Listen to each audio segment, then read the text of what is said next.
Welcome to actually, this is a great edition of Mississippi Stories, a fantastic one. It is a Super Bowl worthy edition of Mississippi Stories. I'm your host, Marshall Ramsey. I'm editor-at-large and editorial cartoonist right here at Mississippi Today. All right, so let's set the stage, right? So the Super Bowl is going on, and I can tell you what I was doing. I was watching, the game and the commercials. Usher comes on halftime. He's killing it. I'm looking, and I'm seeing some band folks, and I'm thinking, wait a minute. Did somebody rip off the Jackson State Sonic Boom? And then all suddenly I saw, it's the Jackson State Sonic Boom. And it was like, I literally fell out of my recliner. I was super happy, and I think everybody in the state of Mississippi was incredibly proud. And I've got, the guy who was in the room where it happened. Dr. Roderick Little is with me. Man, thank you and congratulations. Oh, thank you very much, Marshall. Director of Bands at JSU. Mm-hmm. Like I said, we've got 22 minutes. This is a story that probably you could write a book about. Right. And there was just so many wonderful components. The secrecy, the practice, the dealing with college students and getting them to keep a secret. Right. Yeah, it was definitely a lot involved. Yeah. Definitely a life-changing experience in a lot of ways, not just for the students, but myself as well. Yeah. I've never thought that I'd ever make it to a Super Bowl, and, let alone to have that opportunity with my students, that I serve. I guess to start from square one, we have a notable alumnus of the university. His name is Cortez Bryant. He marched in the Sonic Boom of the South. And, typically when the individual march in our band program, they grow a deep, relevance and a connection to the program, long after they leave. And so he's always been a proponent of providing opportunities for us because he's connected to the music industry. Yeah. And so he just, gave me a text out of the blue one day. It was probably like a random Tuesday or something like that. And he said, hey, give me a call. Yeah. And I'm thinking, maybe he, has an opportunity for, fundraising because we're going to the Tournament of Roses in 2025, January the 1st, 2025. But he said, hey, would you like to perform for the Super Bowl? And it was like passersby, it wasn't any pomp and circumstance. Like, hey, I made some connections with a guy that I know. Do you want to perform for the Super Bowl? And I was like, yes, where to sign up? Yeah. I didn't know any details about it. At that particular point, I really didn't want to know any details. I just heard your first reaction wasn't, all right, quit messing with me. Right. Yeah. No, it was hard to believe, but because it was Cortez, knowing that he's connected to the industry, I knew that he wouldn't, fabricate something like that. Yeah. But again, I was just in disbelief to just kind of hear Super Bowl just kind of come across, my phone and in my ears. What an amazing opportunity. So he gave me a contact information to Acamon Jones, who is Usher's choreographer. And again, I'm still kind of like, okay, Acamon Jones, okay, I'll give him a call, see what happens. And then I called him. He was actually maybe walking the streets of LA or New York, some big city. He's like, hey, I'm glad we made a connection. Would you be interested in performing for the Super Bowl? Your program came, highly recommended. And I was like, yes, we would like to perform for the Super Bowl. It just... You had me at hello. Yeah, you had me at hello. And, I'm kind of busy and I'm kind of doing some things, but I definitely want to make this connection. And so he said, okay, well, I'll give you a call back in the next couple of weeks. How far out was that? That was actually probably in November. Oh, November. Okay. Probably like the second or third week of November. Okay. He said, okay, I'll reach back out to you, we'll connect. And so it was a couple of weeks that went by and I hadn't heard anything. And I said, I knew it was a hoax. And then, all of a sudden, I actually reached back out to Acamon and said, hey, are you still interested in the Sonic Boom performing for the halftime show? Like, I just been kind of busy dealing with some other things. Definitely would like you guys to come down. I'll put you on the email chain with a bunch of folks. We're gonna start getting the ball rolling. And surely enough, he put me on the email chain with a lady named Nesta, Kristen Nesta, and also a lady named Kate. Well, her nickname is KP, but her name is Christian Terry. And those were the two ladies that helped pull all of this together. Nesta was the individual who was responsible for getting all the field cast and talent together for the show.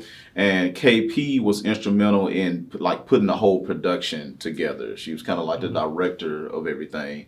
And so we worked closely together for about 2 or 3 months with, kind of carving out the plans for this massive undertaking. And they were like pros, man. I was thinking when I got on the first Zoom call call with them, it'll be a bunch of like suits and ties, but they were, real relaxed and, like, hey, we want to make sure that we take care of all of the needs that you have.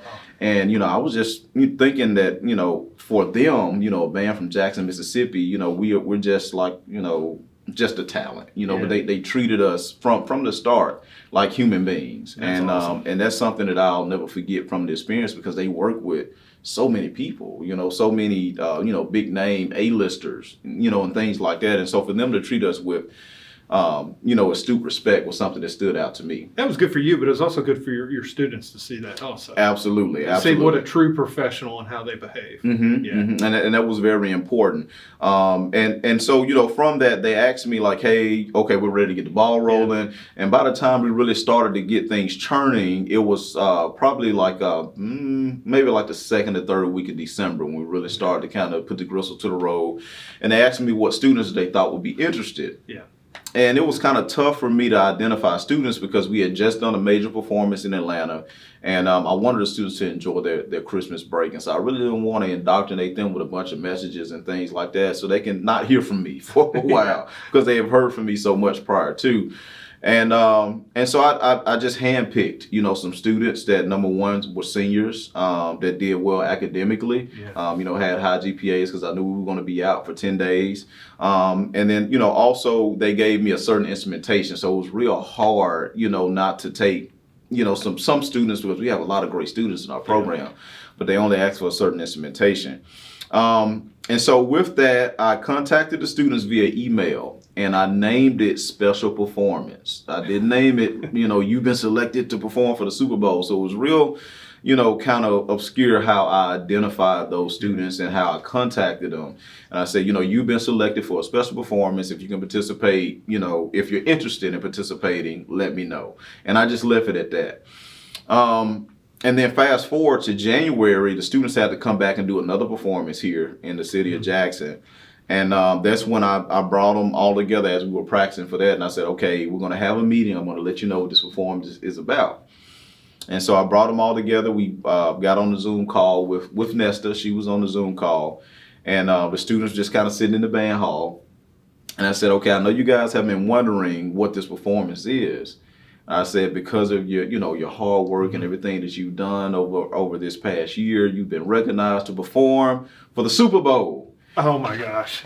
And you can imagine the electricity that went through the room. Yeah. Because, students, they kind of mapped it together because we had did a Usher show at a prior performance that we did in December. So they kind of connected it, but they really just didn't know because, again, who gets the news of performing for the Super Bowl often?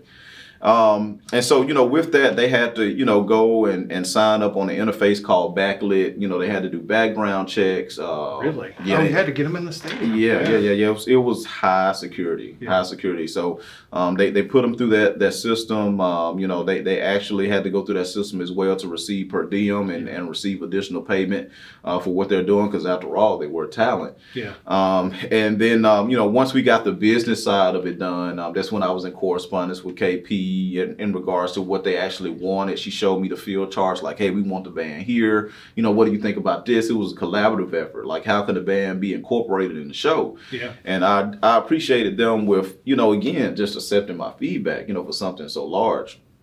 So I took that, after that dialogue, and then we practiced here at Jackson State for probably about, we had about 3 or 4 days of practice prior to going to Las Vegas. And I really didn't want to solidify things because I told the students, like, this is prime time. So I didn't really want to solidify anything, because when we get to Vegas, they may say, hey, we don't like any of this. We want to change it all. And so I really didn't want to, again, solidify plans until we actually made it to Las Vegas. So, the next thing is that we're off to Las Vegas. They chartered a flight for us. And, we had our instruments to go before us because we want to make sure that the weight regulation of where it was needed, to make sure that we can fly safely. Oh, yeah. And, we touched down in Las Vegas and we stayed at the Luxor Hotel. The Luxor Hotel is like a big pyramid. Yeah. And right now it has a big Dorito nacho on the side as advertisement. And then it had a huge light shooting up in the center of it. And that for me, as soon as we landed, kind of let me know like we're here. We're not in Kansas anymore. We're not in Kansas anymore. Or Mississippi. Or Mississippi, yeah, at all. Yeah. And I think when the students stepped off the plane and they saw, all of the scenery around the airport, I think that they knew at that time that we're actually here in Las Vegas. I think that's really when it settled in. Yeah. Because I believe prior to that, none of us none of us really were in total realization that we were going to embark on this journey of going to Las Vegas and actually playing for the Super Bowl. So being there in Las Vegas really put things in perspective. So we landed, and when we landed, we went to the hotel, and the hotel it's massive. It has casinos everywhere, and it has Sphinx and hieroglyphics because the theme of the hotel is Egyptian theme. And it's connected to so many other attractions like the Mandalay Bay. There was a hotel in the convention center, and also the Excalibur, and so many other things is connected through corridors. And that within itself was an experience for the students. And the thing that really put it in perspective was the next day we went to the Allegiant Stadium, where they were Allegiant Stadium, I think it's one of the two. I'm forgetting the name. I should know it. We was there for such a long time. But we went to the stadium and the students sat down, and they noticed on stage a gentleman who was practicing on skates like nonstop. Like he was flipping on skates, he was doing splits on skates. And my administrative assistant, her name is Miss Let, she looked down and she was saying, Dr. Little, I think that's Usher. And I'm like, that's not Usher. We wouldn't meet Usher this quick, in our preparations, for the Super Bowl. And it was him. So he's not the kind of guy that just flies in at the last minute and says, I'm the star. He's out there getting the work done. He was out there getting the work done, Marshall. Yeah. And again, when I say nonstop, he was doing the skating routine like full out, nonstop splits on the head. I've heard he's really good at skating, but could you imagine you or me doing that on the stage? It'll be terrible. It would have been awful. Yeah, the ratings people would have been be bad. Just going, we would have been memes all over social media. And we'd be in traction right now. So that's impressive to me that he's out there doing it. Yeah. Wow. Mm-hmm. That's why he's Usher. That's why he's Usher. That's why he's doing the Super Bowl. And that's why y'all are the Sonic Boom. Right. I get that. Yeah. So the students had an opportunity to see him practice initially, and then immediately after that, they had to receive their per diem. Yeah. And again, we're talking about college students. Most that come from low socioeconomic backgrounds. Yeah. They probably have never even heard of a per diem, but they received a per diem of $60 a day for 10 days. So in total, that was $600. And so they were just like, again, just having an opportunity to be taken care of, and looked at as a professional. See, I think that's great because there was a lot of talk about they don't pay people to perform at the half pound and all that. And I was kind of wondering if they took care of y'all, and it sounds like they made sure that every step along the way that you had what you needed. Yes, absolutely. Yeah, absolutely. My students was very much so taken care of, and then after they signed for the per diem, that's when we went down and had our first rehearsal. Yeah. Of course, that was nerve-wracking. But they handled it. They handled it. With glee and such professionalism. Yeah. They went down there on the field and they did what I asked them to do. In Jackson. Yeah. And then after that first rehearsal, it was a large laundry list of notes, and I said, okay, well, welcome to prime time. There were so many things they wanted to change, and rightfully so. And that's what I share with the students because, again, we're dealing with a major production. So I knew that the first thing that we did was not going to be that thing. Yeah. And so, we made those adjustments that day, and lo and behold, every single rehearsal after that, when we went, there was still a laundry list of, adjustments. Hey, we may want to do this. We may want to bring field cast in. May want to bring you closer. May want to feature the drum majors here. And so, the students responded very well to that. And again, their professionalism was just through the roof in the way that they handled things because, as I mentioned, there was so many changes. See, that's like literally a master's degree in music and professionalism. Yeah, right there. Right there. Business, right there. They got right there just 10 days. Mm-hmm. Yeah, and one of the biggest things that I feel like that they got out of it, Marshall, aside from, just the holistic experience that they got to see like professionals in the business doing what they do at a very high level. We had somewhere around 3 total run-throughs during rehearsal. So the way that it went is that we did a run-through, then break for notes, and then, or just a general break. And then we did another run-through, same thing, and another run-through. So it was 3 run-throughs, typically a rehearsal. And each run-through from top to bottom, they did it with full energy as if it was the day of the Super Bowl. And that was great for my students to see because, again, they got an opportunity to witness that quality. It takes a high, relevance of performance, even in practice. Yeah. And that's something that definitely reverberated for them when they took a look at what Usher was doing and all of the choreographers and all of the field cast. And that helped in their plight with being a part of that overall experience. Well, they'd had a taste of it anyway. I mean, you can't be in the Sonic Boom and not understand that you have to do hard work and do, for the professionalism. Yeah. But that is, like you said, that's just a whole different level. Yeah, that's the top of the hill. Yeah. Yeah. And to your point, we do focus on excellence in the Sonic Boom of the South. Right. We do have a very high expectation, and but just seeing it on a national level when you have A-lister artist like Usher, Was that like a 13-minute show? Was that something like that? Yeah, it was around about 13 minutes. The longest halftime show that has ever taken place. There was a lot of moving pieces to it, and it's amazing to me. And my wife and Senator Cohen, they get that thing all set up that quickly. Yes. So that was practice as well. So every single day, they would tear the stage down. It was in little pieces, probably like 8 pieces or something like that. And they had a stage crew. Yeah. And the stage crew, they'll be sitting in there and doing rehearsal with us, and then they'll go on stage and they'll know how to put all of those pieces together. And I was up there with the production manager, and she timed it, and it was like 8 minutes. So and so they were trained to put that massive stage together within a span of 8 minutes because they had to meet the parameters of the confines of the halftime show timing. So again, that was an amazing thing to see. So it was so many things, Marshall, that I saw during that time, and please feel free to ask me that I may even forget because it was so many moving parts. And so aside from that, fast forward through all of the rehearsals and, the students being taken care of, dealing with very outstanding people, we fast forward to the actual performance day. So the students had on their wardrobe, and that's one thing that I want to talk about as well, was, initially when they talked to me about this opportunity, obviously I said, well, how much branding would Jackson State have, in the show?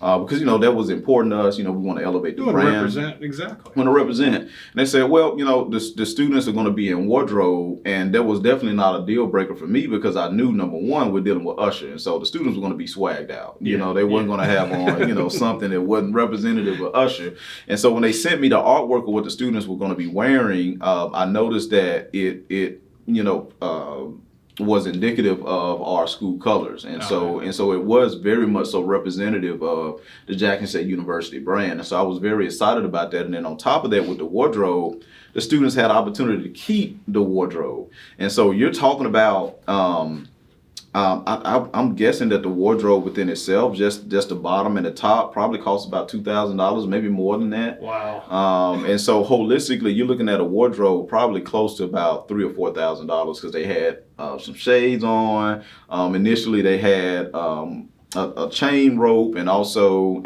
some gloves, but they didn't let them wear the gloves and the chain during the actual Super Bowl halftime show, from the risk of it falling off and things like that, and then it impedes the athlete's ability to to really play. So they didn't want them to wear. It would be kind of tough to mess up an ACL because you slipped on a chain. Yeah, because you slipped on a chain or a glove or something like that. Yeah, so the Sonic Boom ruined the Super Bowl because a chain fell off. So. When we walked in the stadium, it was so many people in there to where it just kind of felt dense and still. It was because it was so full of people. Yeah. And so, when you walk in there, the energy is just through the roof. And again, it's just droves of fans, just like what you would see in TV, but feeling it in person is something that's out of worldly. Yeah, but I mean, you got everybody from like Elon Musk I mean, all these famous, Taylor Swift, you name it. There are all these incredibly famous people that just dropped, $35,000 to $100,000 on their ticket. Just to be there. Yeah, and you're there too. And we're there as well. And speaking about tickets, tickets went in anywhere from as upwards to $9,000 to and I think one of the cheapest ones probably like $4,000 or $5,000. It was crazy. Yeah. But of course I understand it. So we walked into the arena and the students, they just turned it on. It was like doing a regular performance for us as it relates to the students being in performance ready mode. See, and I would have been eaten up with butterflies. Literally walking out on the stage like that. But they were pros. Yeah, they were pros. Yeah. Our fan base is very large. At the Veterans Memorial Stadium, on any given Saturday we can play for 40,000 to 60,000 people. Well, and I mean, thankfully things have turned around on the football side, and I'm really proud of Jackson State on that front. There were a few lean years though where I know a lot of people came to see y'all. Right. Yeah, absolutely. They just came, strictly to see the band, and now with the work of, Deion Sanders and, of course, our current coach, T.C. Taylor, they've definitely catapulted the football team to the next level to where it's now, alive, people have both the band and the football experience. So, with that, again, the students are used to playing for large crowds, but, the Super Bowl crowd is quite different, you would imagine. But again, I just kind of noticed that the energy that I felt from them was, Dr. Little, we used to this. We got this. Yeah. We're gonna make it happen. Yeah. And the wardrobe and with the sunshades and all that stuff on, they fell into character, and that's one thing that I really talked to them a lot about. Yeah. Like make sure that you are in character. Make sure that you understand that you're performing. They're acting. They're performing. They're acting. That's right. They're actors. Yeah. And they embodied that. And so as soon as the first note started, during the halftime show, everything in between for them was a blur. But for me, I'm kind of watching everything, making sure they meet their marks, and just watching each one of their segments. My chest just stuck all the way out. And at the end of the performance, I'm not a crying guy by any means. I would have been. But at the end of the performance, I teared up, and because everybody would ask me like throughout the week, like, has it hit you yet? Are you excited yet? And, the way that I operate is when I'm in the moment, I'm thinking about, all of the things to make this work. Like, are the students safe? Do they have what they need to do? Exactly. Have we rehearsed correctly? Are they going to meet their marks? Are the lines going to be straight? Things like that. That's what I'm thinking in the moment. And I never really get to bask in what is actually happening till the end. And so at the end of the performance, to see those students, rush the stage and hold up their instruments, and, the bass drum adjusted up in the air with Jackson State University on it, that's when I knew that we did something special. I get chills right now just thinking about it. That's when I knew that we did something special. You did. And social media exploded. I got to tell you. Yeah. I have an amazing social media team. Shout out my social media guru. His name is Aaron Thompson, an alum of Jackson State University, and also, of course, our university communications team. They do an outstanding job as well with telling our story. And so, between both of those platforms, we were everywhere. I saw Lieutenant Governor actually posted it. I saw Delbert Hoseman. It's like, who would have thought? Right, who would have thought? And we made so many connections that, to be quite honest, otherwise we probably wouldn't have gotten, had we not done this particular performance. And so what my hope is that, people will finally recognize Jackson State University, not just the band program, but Jackson State University and all HBCUs for who we are. Yeah. And it's definitely a diamond in the rough.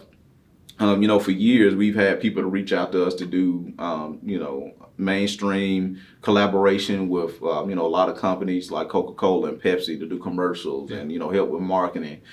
And unfortunately, we just didn't get our just due. They'll use us for our talent, but we don't have anything long-term to show for it. Yeah. And so I'm hoping from this particular experience that we grow some roots that are going to be long-term for the program, well after, myself and the students that's in the program currently, so we can sustain, the Sonny Boom of the South that everybody loves and have known us to be. So, we made it back to Jackson, and, fast forward and, to this moment, I had my first interview coming right off the plane. I about to say, it's been busy. It has been busy. Yeah, it's been busy. So we had caught a red eye out of Las Vegas. We took off at 2 a.m. that morning in Vegas, and we made it back to Jackson. Of course, Vegas is about, they're on Mountain time. They're on a Pacific time, I'm sorry. Oh, they're Pacific, okay. So they're So it's 2 hours. Yeah. Mm-hmm.